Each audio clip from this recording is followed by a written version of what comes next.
Next நம்மளோட student நான் stitch பண்ண ப்ளவுஸை பார்க்கலாமா? ஏற்கனவே அவங்க தைச்ச இன்னொரு ப்ளவுஸை போட்டிருந்தேன். பார்த்தீங்க, நம்மளோட ஆஃப்லைன் ஃபேஷன் டிசைனிங் ஸ்டூடெண்ட் மாலதியோட ப்ளவுஸ் தான் இது. இது என்ன ப்ளவுஸுன்னு பார்க்கலாம் வாங்க. இது போட் நெக் வச்சு பிரின்சஸ் ஸ்டைல் ப்ளவுஸ் பண்ணியிருக்கோம். பிரின்சஸ் ஸ்டைல் வித் வேஸ்ட் பேண்டும் கொடுத்துருக்கோம்.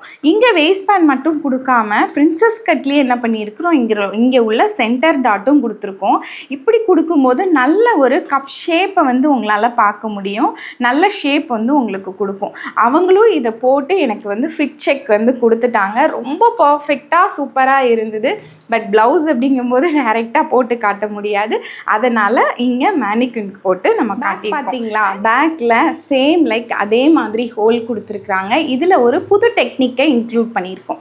என்ன அப்படின்னா, நெக்குக்கு கேன்வாஸ் வச்சு ஸ்டிச் பண்ணியிருக்கோம். சேம் நெக்கோடு சேர்ந்து இந்த ஹோலுக்கும் கேன்வாஸ் வச்சு ஸ்டிச் பண்ணியிருக்கோம். இந்த மாதிரி ஸ்டிச் பண்ணும்போது நல்ல கிறிஸ்பான ஷேப் வந்து நமக்கு கிடைக்கும். ஒரு ஸ்கேலப்பாக இருக்கட்டும், வீயாக இருக்கட்டும், ஒரு டேர்னிங்காக இருக்கட்டும், நல்ல ஒரு ஷார்ப் எட்ஜஸ் வந்து நமக்கு கொண்டு வர முடியும். இதுக்கு முன்னாடி ஸ்டிச் பண்ணப்போ லைனிங் அண்ட் மேய்ப்புற மாதிரி பண்ணியிருந்தாங்க. இதில் பர்ஃபெக்டாக கேன்வாஸ் வச்சு ஸ்டிச் பண்ணதுனால ரொம்ப சூப்பரான ஷார்ப் ஷேப் வந்து கிடைக்கும். இதுதான் பேக்கில் வந்து அவங்க பண்ணியிருக்க பேட்டர்ன். ரொம்ப பர்ஃபெக்டாக அவங்களுக்கு ஃபிட்டாக இருந்தது. ப்ளவுஸ் எப்படி இருக்குது அப்படின்னு சொல்லிட்டு கமெண்ட் பண்ணுங்கள், லைக் பண்ணுங்கள் அண்ட் உங்கள் ஃப்ரெண்ட்ஸுக்கு ஷேர் பண்ணுங்கள். ஃபாலோ பண்ணாமல் இருக்கிறவங்க ஃபாலோ பண்ணுங்கள் அண்ட் சப்ஸ்கிரைப் பண்ணுங்கள். இதை பற்றின டீட்டெயில் உங்களுக்கு வேணும் அப்படின்னா பெல் பட்டன் அமைக்க வச்சுக்கோங்க. அப்போ தான் வந்து ரெகுலராக நான் போடுற வீடியோஸ் வந்து நீங்கள் பார்க்க முடியும். Thank you so much.